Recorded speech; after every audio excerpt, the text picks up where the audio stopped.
Hey, what's going on, everybody? Video 44 coming at you with another video. All right, so this is a topic that I would not have brought up at all, if not for a couple of personal things. Let me get my words right. That kind of tie me to the situation at absolute random, like literally random. So, first, let me tell you what's going on. Rapper and entrepreneur Rick Ross was fined $100,000 for not running his wing stops properly. I believe in the state of Florida. I think that's where it specifically was at. He owns a bunch of wing stops, as most of his fans know, and I guess he and his family weren't following some guidelines they should have in terms of wages, child labor laws, a lot of different things that they were fined and hit for all at once. Now, the reason why this story is personal is, for one, Wingstop is my very favorite food in the world. Even though I don't eat it very much, I used to. I just stopped because I kind of straightened up my diet with some things. But if I had a choice to eat something every day, the one thing I would eat is Wingstop. Lemon pepper, garlic parmesan, barbecue sauce dip. Even though they don't offer barbecue sauce as a dip, I always make them give it to me as a dip. That's what I like. Give me the fries, dip it in some ketchup, I'm good to go. A little cherry high C. If my body could digest that without gaining weight, I'd probably live off of it, literally. The thing about it is, there's another personal side of the situation too. Now, you guys, if you follow me, you know I've been dealing with a lot of stuff in regards to my mental health and all kinds of different stuff that stems from a lot of stuff to my childhood. And one of the things that I've come to terms with at this particular era of my life is that I need to start praying. One of the things that praying has done for me is helped me understand that what works for me is finding a way to be unselfish in regards to my prayers. It was like, okay, I'm praying for myself, but I don't feel as good. I need to start praying for other people. So in my little walk and journey, I started adding people to the list. First, it was friends and people I work with, and then people, family members.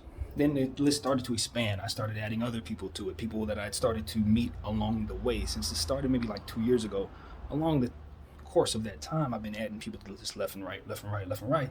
List has gotten so big that, sometimes I forget a name here or there, but I try to recite these names every day and just wish the best for these people in my own way, spiritually, every day, as a means of reminding myself that I'm not the center of the universe, right? That's the purpose of it.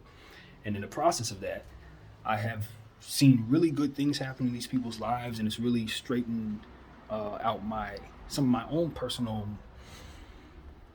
issues with faith. Reinforcing a new faith within myself, seeing me apply these prayers and then seeing a bunch of things happen in the lives of the people that I'm praying for. And not only that, but it's given me an understanding that, my depression was kind of removed by the continued focus on other things and other people other than myself. Now, that doesn't mean I'm trying to get in their business, but it does mean that from afar, as I watch what they're going through, I'm rooting for them and continuing to pray for protection and all these different things over them as if I'm their ancestor or something, like literally. And I've been doing this for 2 years, and it's made me feel a lot better, and I feel like I've become a better person. I've been able to overcome a lot of stuff internally that I thought I'd never be able to overcome. Started art projects, and now found a whole new identity after starting that process. Completely changed my life, saved my life, right? Rick Ross is on that list. I added Rick Ross to that list about a month ago. He's one of the newer people on the list. I added him to the list before any of this information came out, before anything was wrong, literally. I didn't know nothing was wrong. I added him to the list at random when I saw a picture of his daughter. She was in prom dress and all of that, and it just hit me in my head like, you get to a point where you know that even though you don't have any kids, you're at that place in life where if you would have had a kid when, like a lot of people did, 20 years old, 21 years old, that my kid would be almost her age. And I just started feeling what I would feel when I start to imagine what it would be like if my kid was getting ready to leave the home, right? And all the different things that came to mind. And just like that, I just said, you know what? I'm going to pray for Rick Ross, because this is the feeling I got when looking at his kid. And I don't need a whole lot of reasons to add people to the list, because I'm always looking for reasons to add people to the list. I'm like, good enough reason. Rick, you're on there. And then this pops up and it's like, whoa. And it looks really, really bad. And it makes it look like he's the bad guy. And maybe he is the bad guy. Another thing that I think is relevant in regards to this situation is during my meditation phase and going through this process about a week and a half ago, around the same time I put Rick Ross on the list, the realization to me, and I might have even said this on the camera, I might have actually said this at a therapy session, but the realization to me that I am not supposed to use my biases, right, in regards to someone being guilty of sin or guilty of things that I can't get with, as a means to keep from praying for them. That's what came to me. Around the same time I put him on the list, basically, I declared that I should and would be willing to pray for people that are guilty of things that I cannot get behind. So even if he's guilty of all this stuff, he's still going to be on my prayer list. That's essentially what I'm saying. I don't know what the details are. I'm not leaning one way or another, because that's just is what it is. But I can tell you what comes to mind when I look at his situation. So that's what I can say, because otherwise I'm just speculating. I don't wish to speculate. I don't have enough information, but I do have a scenario that I think some wisdom can be taken from, if you will. So follow me. And I'm going to use Rick Ross hypothetically as an example to make all of this make sense. So that's all I'm saying. No declarations. I don't know nobody in his family. I don't know what's going on. But here we go. Sometimes when you do something for your family members, there's a lot of things that can go right. You get rich, you get wealthy, you start buying up businesses, and your absolute intention is to take care of all of the people that you love. I am dreaming of that now without anything to show for life just yet. If I ever get myself in a position that Rick is in, I'm going to do what he did. I'm buying up all kinds of stuff to give to people that I love. That's my intention. Give. I don't want them to buy it. I want to invest in their lives so that they'll have something that they can have for themselves, just because I know them and I love them like that. Like literally, that's what I'm dreaming of doing for people. So if Rick Ross was doing that, and the people that he did this for took advantage of what he gave them and misused it and mistreated it and did wrong, he could have found himself in a situation where it falls back on him. Everything is in his name. It's all his money. But he let other people run it. You can't run it. You got to be in a million different places at once because you're Rick Ross and you don't have time to be sitting in Florida at different wing stops, making sure people are paid right, making sure people are doing stuff right, making sure people's numbers is matching, making sure everybody's following code. You just assume that your family loves you enough to make sure that nothing bad falls back on you, because clearly that's not only going to mess up their stuff, but it mess up yours too. So clearly they're not stupid enough to do that. They're not going to do anything that's going to reflect poorly on you because it destroys the entire situation. But what if they ain't thinking like that?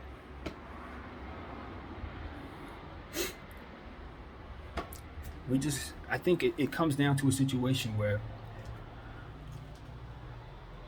one must be very careful in their intentions to help others, not to put themselves in a position to be vulnerable to get just crushed by the mistakes of the people they allow to take care of these situations. It could be your mom, it could be your brother, it could be your cousins, it could be your best friend, it could be your spouse. You got to make sure that they're sound in understanding what they must do to keep things going. And if they're the type of people who are going to do stuff that they shouldn't, you cannot give them that type of gift. You got to find another way to take care of those people. You can't give them responsibilities. If you know they're going to mess them up, or if you think they're going to mess them up, there got to be another way to help them. You can't help them that way. Bottom line. Because now when it all goes left, they're not paying the bills. That's why they can afford to do all this weird stuff, because it's on your dime. You know what I'm saying? This thing, I go back to a story, think about the great MC Hammer, man. Great MC Hammer. He made millions of dollars in the 90s, did all kinds of stuff for his hood. Paid everybody. Didn't pay himself. Blew through what, $33 million, something like that?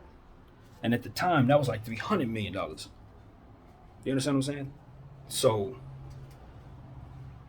just because he was trying to take care of people that he loved, and they didn't build on what it is he gave them. When you're investing something, it can't be a dead investment.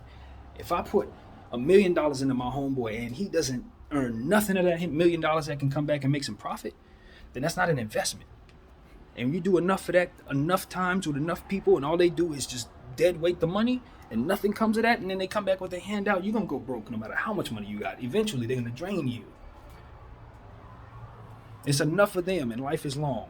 And taxes will make it so that people always need money no matter what from you. And so it's one of those situations where you just got to be smart. If you're a person of means, you just got to be smart about knowing the character of the people you want to bless with what it is that you have. That's the lesson that we are learning here. Regardless if this applies to that situation or not. You got to be careful about who you let control what. Because not everybody is built for the responsibilities of management. Not everybody is wired properly to understand what to guard against and things like that. Not everybody even cares enough about you to not let things go bad. You got to understand that sometimes there's people who you do these things for, and they resent your success so much, so they'll botch up everything in hopes of it reflecting poorly on you. You think you're doing something nice for them, you're positioning them to do something terrible to you, because they hate you for your success, because they can never feel that void in their heart from watching you succeed for whatever reasons that may be there. But the point is, you got to know when that envy is in your midst, and you got to responsibly cut it away from your businesses. And if your heart's in the way, or if the politics of the situation's in the way, then you better get ready for big losses. They're going to fall back on you. It's that simple. Sometimes you just got to say no to people. Even if you love them to death, you just got to say, we'll find another way. I can't give you this. We'll find something else, though. It can't be this, though. Because this kind of stuff, he's getting 100K in fines, but some of the stuff that's being alleged, I don't know if they're done yet with some of the stuff that they may have to do in regards to responsibilities. And looking at Rick Ross's statement, essentially what he was saying was rather vague, and I don't know if it's going to be received well, because he didn't claim innocence in any way, which obviously is smart, since he's going to pay those fines. And I think doing so probably means you're probably going to declare that you're making an appeal of some sort or something. Don't know how those things work, but imagine something like that. But either way, I look at the situation and it's heavy, because you can clearly see that he's ready to take responsibility for this. And with that comes a PR nightmare that he's the type of person that will cheat his own people. And maybe that's the case. Maybe him not saying he did this is the case. But it's also a possibility this is a scenario that I'm talking about here, where he just delegated the responsibility to the wrong people. And because he did that, he's going to have to take responsibility regardless, if he had anything to do with what they did or not. Fact of the matter is, because he hired them, whatever they did after that is still his fault. And the fact that he wouldn't say anything else other than that leaves room for whatever possibilities. You know what I mean? So I respected that. It seemed to me that he wouldn't chuck the situation. And we respect it even more if it pans out that it's the scenario that I had in mind. Because that's the type of character that I think I would ultimately want to display to. What am I going to do? Throw my brother under the bus? I'm the rich guy that gave him something. He screwed it up because he's a screw up. What am I going to do? Say, hey, my brother's a screw up. I still take responsibility for it. I take responsibility for it. How about that? And so that's what I think Rick is probably doing. I honestly think that's what he's doing. And so it is what it is, man. There's going to be a lot of people going to look at him crazy for this. Just like some of the other stuff that happened in this past, the officer stuff, all that looks bad. This looks even worse, man. Because at the end of the day, what he's being accused of is not paying people enough and overworking children. And that I cannot get behind on no level. Not when he does it, not when his family does it, not when you do it, not when I'm doing it. Nobody should be doing that to nobody. You should make sure people get their wages. You should make sure the children get rest and are in school and are not trying to, over leverage themselves out late at night trying to work for you. No. Especially since it ain't safe. We see all this weird stuff that's going on with people being attacked and people being killed in fast food joints. We don't want 15-year-olds working past 7 o'clock, in my opinion. The sun goes down, get them out of those establishments and get them home safely in their parents' homes. That's what I feel like. Kids don't need to be working past midnight. I mean, past the dark, rather. So it is what it is. That's my own personal opinion. I was a kid that worked at Subway when I was 16, 15 years old. I did that thing. I know how that works. I worked sometimes till late night and would walk home at that age by myself. So I know how I go. You grind early, but they got to be paid right. That's for damn sure. It's 2022. Said them kids was making what, $7.25? $7.25? I'm not rolling with that. People can't live off that. So regardless of who ultimately made the task happen, whoever did that is going to have to, just live with it, I guess. And Rick is going to take the blame for it and pay for it. That just is what it is. But I am looking at him and I'm saying, now that you know what's happening, you get that right, sir. Get that right. That's coming from somebody who's very much in your corner. Please get this right. Don't let that continue. Pay them people their money and get them kids out of there. That's pretty much what I got to say, man. And I love Wingstop. I'm going to continue to go. I'm not going to let this deter my enthusiasm for my favorite wings. I'm not going to do that. Even though I'm not really buying it right now. When I decide to again, I won't let that stop me. And, yeah, man, that's what I got to say, man. That's what I got to say. I really don't like when people mistreat people, however they go.